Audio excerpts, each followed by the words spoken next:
सप्तशती में जो दुर्गा कवच है, यदि उसका पूरा पाठ करके आप निकलेंगे तो आप जिस काम के लिए जा रहे हैं उस कार्य में आपको सफलता मिल जाएगी। कितना बड़ा प्रभाव। मेरी तो आंतों में बसा हुआ है, आत्माओं में बसा हुआ है दुर्गा कवच। किसी का जादू टोना टोटका उसके ऊपर नहीं चलता। जीवेद वर्षतम सागरम अप मृत्यु विवर्जित। 100 साल तक उस व्यक्ति की आयु के ऊपर कोई खटका नहीं हो सकता जो दुर्गा कवच का पाठ करता है। और आनंद की बात है कि स्त्री पुरुष सबको अधिकार है इसको। और एक बात मैं निवेदन करूंगा, रोज नहीं कर सकते हैं तो अष्टमी को कीजिए, नवमी को कीजिए, 14 को। इसमें माताजी के 108 नाम है शुरू में।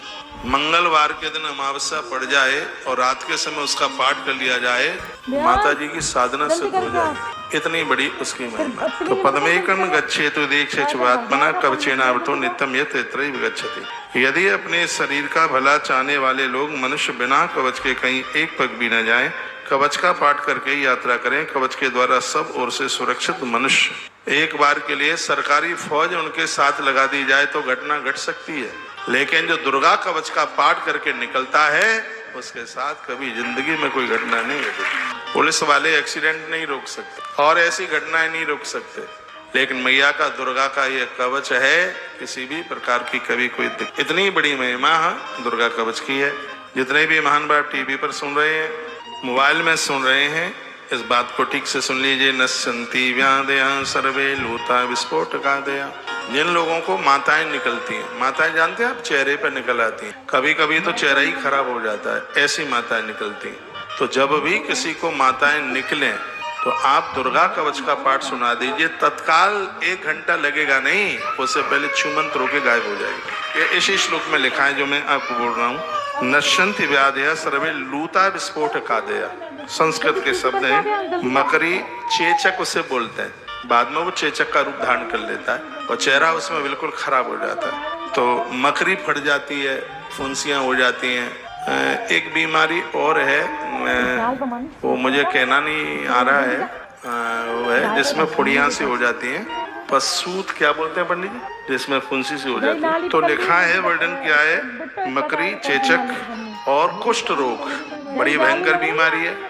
जिनके घर में ये बीमारी है उनके बच्चों की शादियां होना मुश्किल हो जाता है। परमात्मा करे ये बीमारी किसी को ना। कुष्ठ रोग बहुत भयानक है, लोग परहेज करते हैं, बहुत भारी, पास बैठना नहीं चाहते, बात करना नहीं चाहते। तो इस ग्रंथ में ये वर्णन किया गया है कि जो दुर्गा कवच का पाठ करता रहेगा वह इन संपूर्ण बीमारियों से बच जाएगा। मैं एक बात का मैं निवेदन करूंगा, और मेरी कोई जबरदस्ती नहीं है, आप बहुत पूजा पाठ करते हैं, भगवान को नहलाते धुलाते हैं, आप बहुत कुछ करते हैं, लेकिन स्तोत्र जरूर कोई न कोई आप नित्य उच्चारण कीजिए। राम रक्षा स्तोत्र कर सकते हैं, नारायण कवच कर सकते हैं, सिद्धि कुंज का स्तोत्र कर सकते हैं, दुर्गा देवी कवच आप कर सकते हैं। अविवाहित बेटियों के लिए शिव चालीसा किसी वरदान से कम नहीं है, वह आप कर कुछ न कुछ कीजिए। अब मुसलमानों को देखिए, संध्या का सूरज अस्तांचल की तरफ होता है, वो वहीं बैठ करके, मैंने बहुत बार देखा रेल के डिब्बे में शाम का सूर्यास्त हुआ और वह अपना काम शुरू कर। तो इन सब चीजों में हमारी और आपकी परिपक्व श्रद्धा होनी चाहिए। ये चीजें हमारा बिल्कुल समाधान कर देती हैं। इधर उधर भटकने की जरूरत ही नहीं। आप गंडा ताबीज के चक्कर में, आप पंडित जी पुजारी जी के पीछे काम होता नहीं है, ये आप खुद कर सकते हैं।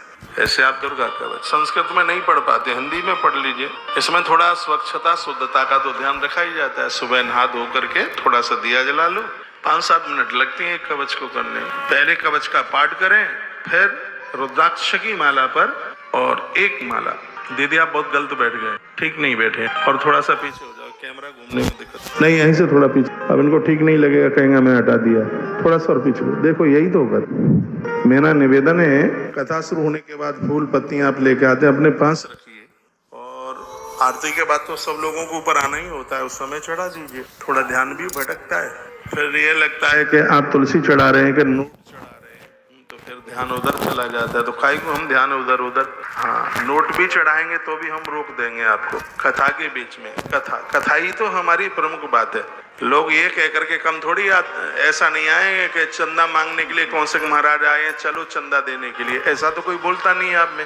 आप यही कहते हैं कौशिक महाराज वृंदावन से देवी भागवत कथा सुनाने के लिए आए हैं, चलो कथा में। तो फिर हमें कथा में तो पूरा ही ध्यान रखना होगा।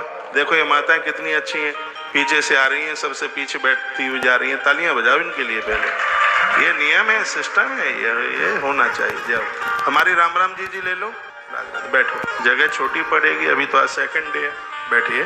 और भी जो भी टीवी वगैरह पर सुन रहे हैं, कृष्ण भवन एड्रेस मुझे पता नहीं है, हावड़ा में है ये जगह, और आप सब आइए, कथा में बहुत आनंद आवेगा। अब मैं जो बोल रहा था वो सुनिए।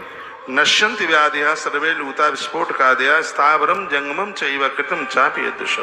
कोई भी किसी भी प्रकार की बीमारी है, आप दुर्गा कवच का पाठ करते हैं, आप शुरू तो कीजिएगा, न स्वस्थ हो जाए, न मैं रोक रहा हूँ, आप आ रहे हैं, हाँ, फूल अपने पास रखो, शाम को सबको बुलाऊंगा। ये कोई एक मजबूत सी जीजी बैठ जाओ, उधर से रोकते रहना। बिटिया तुम रोकना है, बेटा तो रोकना हो, हाँ यहीं बैठ जाए, आगे मत आने देना। बोलो बांके बिहारी लाल की, श्री हनुमान जी महाराज की जय हो। लिखाए अविचाराणि सर्वाणि मंत्र यंत्राणि भूतले। इस धरती पर कोई भी तांत्रिक सफल नहीं हो सकता, वो खुद मर जाएगा। यदि किसी ने दुर्गा कवच का पाठ किया, उसके ऊपर यदि कोई तंत्र विद्या की, तो वो बर्बाद हो जाएगा करने वाला, और जो इसका पाठ करेगा उसका कुछ भी नहीं बिगड़ेगा बिल्कुल। माता रानी की पूजा में बहुत कुछ है, दी गई बातें बताई गई हैं, लेकिन सबसे ऊपर है यदि कोई, तो वह है दुर्गा कवच है। बहुत अद्भुत है। कोमा में गए हुए लोग बाहर आ गए। हमने तो बड़ा इसका सफल प्रयोग किया है और सात्विक भाव से किया है, तत्काल इसके परिणाम घोषित हुए हैं, बिल्कुल देर नहीं लगी। राधे राधे। वीडियो अच्छी लगी तो